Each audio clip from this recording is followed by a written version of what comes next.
വിശുദ്ധ ലൂക്കോസ് എഴുതിയ സുവിശേഷം 24 അധ്യായം 13 മുതൽ 35 വരെയുള്ള തിരുവചനങ്ങൾ.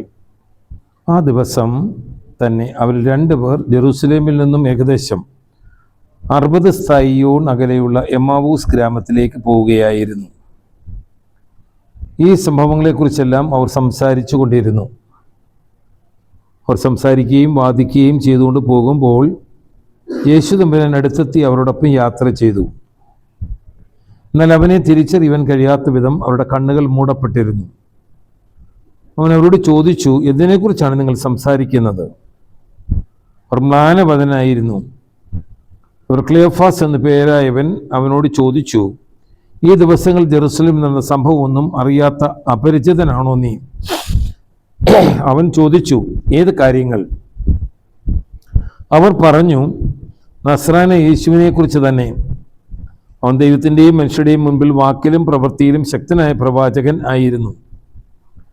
ഞങ്ങളുടെ പുരോഹിത പ്രമുഖന്മാരും നേതാക്കന്മാരും അവനെ മരണവിധിക്ക് ഏൽപ്പിച്ചു കൊടുക്കുകയും ക്രൂശിക്കുകയും ചെയ്തു.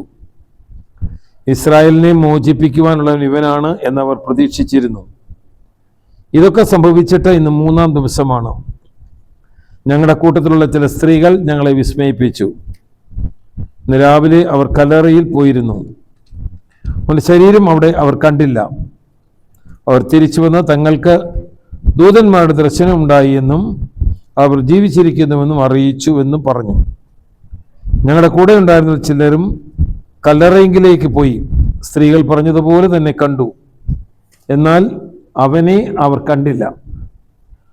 അപ്പോൾ അവനോട് പറഞ്ഞു, ഭോഷന്മാരെ, പ്രവാചകന്മാർ പറഞ്ഞിട്ടുള്ളത് വിശ്വസിക്കുവാൻ കഴിയാത്ത വിധം ഹൃദയം മന്ദീഭവിച്ചവരെ, ക്രിസ്തു ഇതെല്ലാം സഹിച്ച് മഹത്വത്തിലേക്ക് പ്രവേശിക്കേണ്ടിയിരുന്നില്ലേ?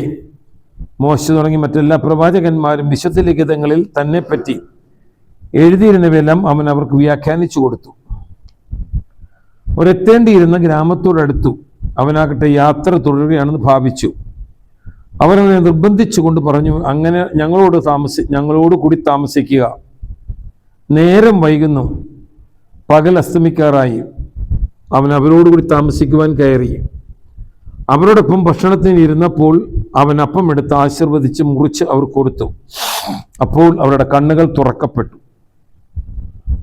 അവർ അവനെ തിരിച്ചറിഞ്ഞു. പക്ഷെ അവൻ അവരുടെ മുൻപിൽ നിന്ന് അപ്രത്യക്ഷനായി. അവർ പരസ്പരം പറഞ്ഞു, വഴിയിൽ വെച്ച് അവൻ വിശുദ്ധ ലിഖിതം വിശദീകരിച്ചു നമ്മോട് സംസാരിച്ചപ്പോൾ നമ്മുടെ ഹൃദയം ജ്വലിച്ചിരുന്നില്ലേ? അവർ അപ്പോൾ തന്നെ എഴുന്നേറ്റ് ജെറുസലേമിലേക്ക് തിരിച്ചുപോയി. അവിടെ കൂടി ഇരുന്ന 11 പേരെയും അവരുടെ ഒപ്പുണ്ടായിരുന്നവരെയും കണ്ടു. കർത്താവ് സത്യമായും ഉയർത്തെഴുന്നേറ്റു, ശിമയോന് പ്രത്യക്ഷപ്പെട്ടുവെന്ന് അവർ പറഞ്ഞുകൊണ്ടിരിക്കുകയായിരുന്നു. വഴിയിൽ വെച്ച് സംഭവിച്ചതും അപ്പം മുറിക്കുമ്പോൾ തങ്ങൾ അവനെ തിരിച്ചറിഞ്ഞതും അവർ വിവരിച്ചു.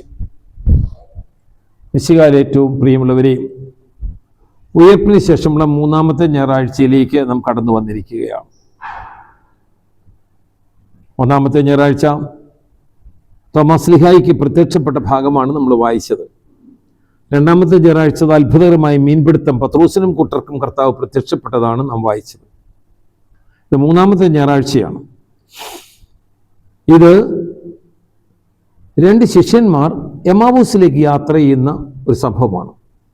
എമ്മാവൂസ് അനുഭവം എന്ന് നമ്മൾ വിശേഷിപ്പിക്കാനായിട്ട് സാധിക്കും. ഈ 2 പേരും നിരാശപ്പെട്ട് കർത്താവിൻ്റെ പീഡാനുഭവം കണ്ട് കർത്താവിൻ്റെ മരണത്തിൽ പറ്റി ജീവിതമെല്ലാം തകർന്നു, നാശമായി. കർത്താവ് മരിച്ചു, അടക്കപ്പെട്ടു. അവരുടെ സ്ത്രീകളും പലരും പറഞ്ഞിട്ടും കേൾക്കുവാനോ വിശ്വസിക്കുവാനോ അംഗീകരിക്കുവാനോ സ്ഥിരീകരിക്കുവാനോ കഴിയാതെ അവർ മടങ്ങിപ്പോവുകയാണ്. കഴിഞ്ഞ ആഴ്ച നാം കണ്ടു, പത്രോസും കൂട്ടരും മടങ്ങി അവരുടെ തൊഴിലിലേക്ക് പോകുന്നതാണ്. എന്നിവർ 2 തുടങ്ങി അവരുടെ വീടുകളിലേക്ക് പോകുന്നതാണ് നമ്മൾ കണ്ടുമുട്ടുന്നത്. എന്നാൽ കർത്താവ് എത്ര അത്ഭുതകരമായിട്ടാണ് ഇവരോട് ഇടപെടുന്നത്, എത്ര വ്യത്യസ്തമായിട്ടാണ് ഇവർ ഇടപെടുന്നത്. കർത്താവ് നേരിട്ട് അവർക്ക് ഇടപെട്ടിട്ട് അവർക്ക് അവനെ വെളിപ്പെടുത്തി കൊടുക്കുകയാണ്. എമ്മാവൂസ് അനുഭവത്തിൽ നാം കാണുന്നത് 2 കാര്യങ്ങളാണ്. ഒന്ന്, ശിഷ്യന്മാർ നിരാശരായി എമ്മാവൂസിലേക്ക് പോകുമ്പോൾ കർത്താവ് കൂടി ഒരു കൂട്ടുകാരനെ പോലെ അവരോട് ചോദ്യോത്തരങ്ങൾ നടത്തി. നിങ്ങൾ എന്താ വിഷമിച്ചിരിക്കുന്നത്? എന്താ സംഭവം എന്നൊക്കെ ചോദിച്ച് കർത്താവിൻ്റെ പീഡാനുഭവത്തെക്കുറിച്ച് അവരെ കൊണ്ട് പറയിപ്പിച്ചു. പക്ഷെ അവർക്കൊരു വിശ്വാസത്തിൻ്റെ ഉറപ്പുണ്ടായിരുന്നില്ല. ചില സ്ത്രീകൾ ഞങ്ങളെ പറ്റിച്ചു, അവരും പറയുന്നു അവൻ ജീവിച്ചിരിപ്പില്ല എന്നൊക്കെയാണോ? അവർക്ക് ആർക്കും ഒരു ഉറപ്പുണ്ടായിരുന്നില്ല. കർത്താവന്മാരെ അവരെ വിളിക്കുന്നത് ഭോഷന്മാരെ എന്നാണ്. ഭോഷന്മാരെ, പ്രവാചകന്മാർ പറഞ്ഞിട്ടുള്ളതും വിശ്വസിക്കാൻ കഴിയാത്ത വിധം ഹൃദയം മന്ദീഭവിച്ചവരെ. അനേക ക്രിസ്ത്യാനികളുടെ അവസ്ഥ ഇതാണ്. ഭോഷന്മാരാണ്, ഹൃദയം മന്ദീഭവിച്ചവരാണ്. ഇവിടെ വചനം വായിക്കുന്നുണ്ട്, വചനം കേൾക്കുന്നുണ്ട്, വചനം പ്രസംഗിക്കപ്പെടുന്നുണ്ട്. ഇന്ന് കേരളത്തിൽ വചനം പ്രസംഗിക്കപ്പെടുന്ന ലോകത്തിലെങ്ങും വചനം പ്രഘോഷിക്കപ്പെടുന്നില്ല. പക്ഷേ എത്ര പേരുണ്ട് വചനം വിശ്വസിക്കുന്നവര്, വചനത്തിന്റെ പൊരുൾ മനസ്സിലാക്കുന്നവര്, വചനത്തിന്റെ സത്ത ഉൾക്കൊണ്ടതനുസരിച്ച് ജീവിക്കുവാൻ ശ്രമിക്കുന്നവര്. ഇവിടെയാണ് പ്രശ്നം. കർത്താവ് മുൻകൂട്ടി ഈ അപ്പോസ്തലന്മാരോട് പല പ്രാവശ്യം പറഞ്ഞു. മർക്കോസ് അത് കുറിച്ചു വെച്ചിട്ടുണ്ട്. മർക്കോസിന്റെ 8-ന്റെയും 9-ന്റെയും 10-ന്റെയും അധ്യായങ്ങളിൽ അതവൻ കുറിച്ചു വെച്ചിട്ടുണ്ട്. മനുഷ്യപുത്രൻ പീഡിപ്പിക്കപ്പെടും, അവഗണിക്കപ്പെടും, അപമാനിക്കപ്പെടും, ക്രൂശിക്കപ്പെടും, പക്ഷേ അവൻ ജീവനോടെ ഉയർത്തെഴുന്നേൽക്കും. അത് 3 പ്രാവശ്യം കേട്ടിട്ടും അവർക്ക് വിശ്വസിക്കാൻ സാധിച്ചില്ല. അവരുടെ കൺമുമ്പിൽ കർത്താവിനെ ക്രൂശിക്കുന്നവർ കണ്ടു, കബറടക്കുന്നവർ കണ്ടു, പക്ഷെ അവൻ ഉയർത്തെഴുന്നേൽക്കുമെന്ന് വിശ്വസിക്കുവാൻ അവരെ കൊണ്ട് സാധിച്ചില്ല. ഉയർത്തെഴുന്നേറ്റ കർത്താവ് പ്രത്യക്ഷപ്പെട്ടിട്ട് പോലും അവർക്കത് വിശ്വസിക്കാൻ സാധിച്ചില്ല. കർത്താവിനെ കണ്ടതിന് ശേഷം ആ പത്രോസോ അന്ത്രയോസോ ഒക്കെ മീൻ പിടിക്കാൻ പോകുന്നു. കർത്താവ് ഉയർത്തു എന്ന് കേട്ടതിന് ശേഷമാണ് ഈ 2 ശിഷ്യന്മാര് എമാവുസിലേക്ക് പോകുന്നത്. കർത്താവ് വചനം അവർക്ക് പറഞ്ഞു കൊടുക്കുക, പ്രവാചകന്മാരെ അവർക്ക് പറഞ്ഞു കൊടുക്കുകയാണ്. തന്നെക്കുറിച്ച് പ്രവാചകന്മാരും വചനത്തിൽ എന്തൊക്കെ പറഞ്ഞിട്ടുണ്ടോ, മുൻകൂട്ടി പറഞ്ഞിട്ടുണ്ടോ, അതെല്ലാം അവർക്ക് വിശദീകരിച്ചു കൊടുക്കുകയാണ്.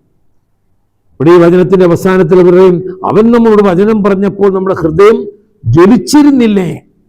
അതെ, അത് നടന്നു, ജ്വലനം നടന്നു. വചനം കേൾക്കുമ്പോൾ ഉണ്ടാകുന്ന ഒരു പ്രത്യേകമായ അനുഭവമാണ്, വചനത്തോടൊരു താല്പര്യമാണ്, വചനത്തിനൊരു വിശ്വാസമാണ്. പക്ഷേ നമ്മളത് ബോധപൂർവം ഏറ്റെടുക്കണം, അക്സെപ്റ്റ് ചെയ്യണം, ആമീൻ പറഞ്ഞ് കർത്താവിൻ്റെ വചനത്തെ. പ്രിയ സഹോദരങ്ങളെ, ഇന്നത്തെ പാഠം പഠിപ്പിക്കുന്ന 1-ാമത്തെ പാഠം അതാണ്. യേശുവിൻ്റെ വചനം വായിച്ചു വിടാനുള്ളതല്ല, കേട്ടുവിടാനുള്ളതല്ല, ജീവിക്കുവാനുള്ളതാണ്. വചനത്തിൽ എന്ത് പറഞ്ഞിരിക്കുന്നുവോ അത് ജീവിക്കുവാൻ നമുക്ക് സാധിക്കണം. അക്ഷരാർത്ഥത്തിൽ വചനം ജീവിച്ചയാളാണ് ഫ്രാൻസിസ് അസീസി. അസീസി പുണ്യവനെ സംബന്ധിച്ചിടത്തോളം ഈ വചനങ്ങളെല്ലാം ജീവിക്കുന്ന വചനങ്ങളാണ്. അത് ജീവനായി തന്നെ അദ്ദേഹം യാഥാർത്ഥ്യമാക്കുവാനായിട്ട് പരിശ്രമിച്ചു എന്നുള്ളതാണ്. നമ്മെ സംബന്ധിച്ചിടത്തോളം ഈ വചനങ്ങൾ നമ്മൾ കേൾക്കുന്നു, പക്ഷെ ആ വചനത്തിന്റെ പൊരുൾ നമ്മൾ മനസ്സിലാക്കുന്നില്ല. ഒരു ഉദാഹരണത്തിന്, കർത്താവ് നമ്മളോട് പറയുന്നുണ്ട്, പഴയ നിയമത്തിൽ പറയുന്നു കണ്ണിന് പകരം കണ്ണ്, പല്ലിന് പകരം പല്ല് എന്നൊക്കെ പറയുന്നുണ്ട്. പക്ഷെ കർത്താവ് പറയുകയാണ്, നിന്റെ ഒരു കന്നത്തടിക്കുന്നവന് മറുകണ്ണം കാണിച്ചു കൊടുക്കണം. ഒഴിമേൽ നടക്കാൻ പറയുന്ന പോലെ 2 പേര് നടക്കണം. പുറങ്കുപ്പായം ചോദിക്കുന്നവന് നിന്റെ കുപ്പായം കൂടി കൊടുക്കണം എന്നൊക്കെ പറയുമ്പോൾ നമുക്കത് മനസ്സിലാകത്തില്ല. അത് അക്ഷരാർത്ഥത്തിൽ ചെയ്യാനല്ല കർത്താവ് ആഗ്രഹിച്ചിരിക്കും. പിന്നെ എന്താണ് കർത്താവ് പറയുന്നത്? ശത്രുക്കളെ പോലും സ്നേഹിക്കാൻ പഠിക്കണം, ശത്രുക്കളെ പോലും സഹായിക്കാൻ പഠിക്കണം. അപ്പോഴാണ് നമ്മൾ വചനത്തിൻ്റെ വ്യക്താക്കളായി മാറുന്നത്, വചനത്തിൻ്റെ പ്രവർത്തകരായിട്ട് മാറുന്നത്. ജീവനുള്ള വചനം അത് ജീവിക്കാനുള്ളതാണ്. അത് പുസ്തകത്തിൽ ഒതുക്കി വെക്കാനുള്ളതല്ല, മറിച്ച് അനുദിന ജീവിതത്തിൽ, വ്യക്തി ജീവിതത്തിൽ, കുടുംബ ജീവിതത്തിൽ, സമൂഹ ജീവിതത്തിൽ ഒക്കെ ജീവിക്കുവാനായിട്ട് ഈ വചനം നമ്മളെ സാധിക്കണം.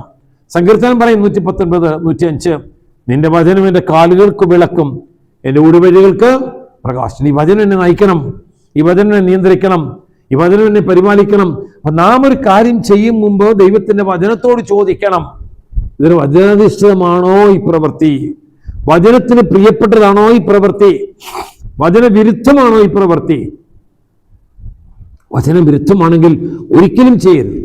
വചനാധിഷ്ഠിതമാണെങ്കിൽ ചെയ്യണം, അതിന് ത്യാഗമുണ്ടാകും, ഒരുപക്ഷെ ജീവൻ പോലും കൊടുക്കണം. അപ്പോൾ നമുക്ക് ആ വചനത്തിന്റെ പൂർത്തീകരണത്തിനൊത്ത് ജീവിക്കുവാനായിട്ട് സാധിക്കും. ജീവിതത്തിൽ വചനത്തിന് വലിയ സ്ഥാനം കൊടുക്കണം. സ്വന്തമായൊരു വചനം വേണം. എല്ലാ ദിവസവും വചനം വായിക്കണം. ഒരു വാക്യമെങ്കിലും കാണാതെ പഠിക്കണം. ആ വാക്യങ്ങൾ ആരോടെങ്കിലും ഒക്കെ നമുക്ക് പറയാൻ സാധിക്കണം. യേശു രക്ഷകൻ ഹൃദയത്തിൽ വിശ്വസിച്ചാൽ മാത്രം പോരാ, അധരം കൊണ്ട് ഏറ്റു പറയണം.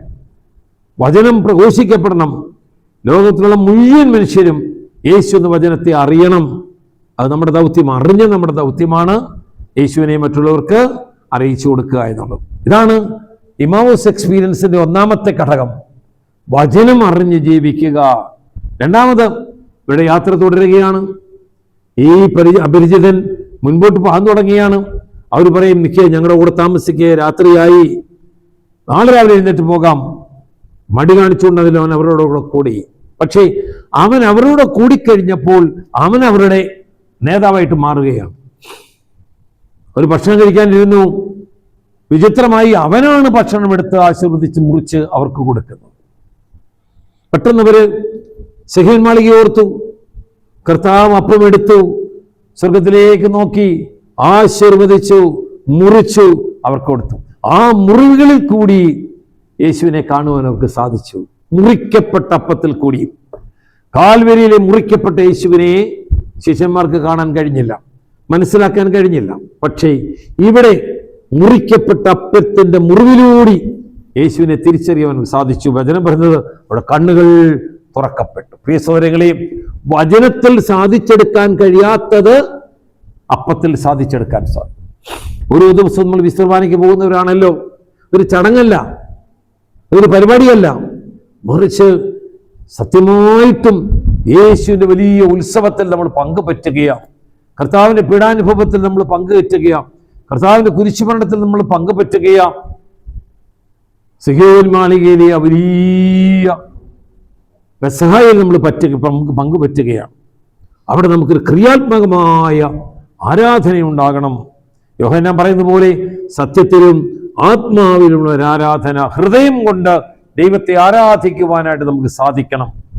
എൽത്താരയിൽ അപ്പം മുറിക്കപ്പെടുമ്പോൾ നമ്മുടെ ജീവിതത്തിന്റെ മുറിവുകളെ ആ അപ്പത്തിനോട് ചേർത്ത് വെക്കുവാൻ, അപ്പം കാഴ്ചവെക്കപ്പെടുമ്പോൾ ഈ അപ്പത്തോട് ചേർന്ന് നമ്മളെ കാഴ്ചവെക്കുവാൻ, ഈ അപ്പം മറ്റുള്ളവർക്ക് ഭക്ഷണമായി കൊടുക്കുമ്പോൾ നമ്മുടെ ജീവിതം മറ്റുള്ളവർക്ക് പ്രിയകരമാക്കി തീർക്കുവാൻ നമുക്ക് സാധിക്കണം.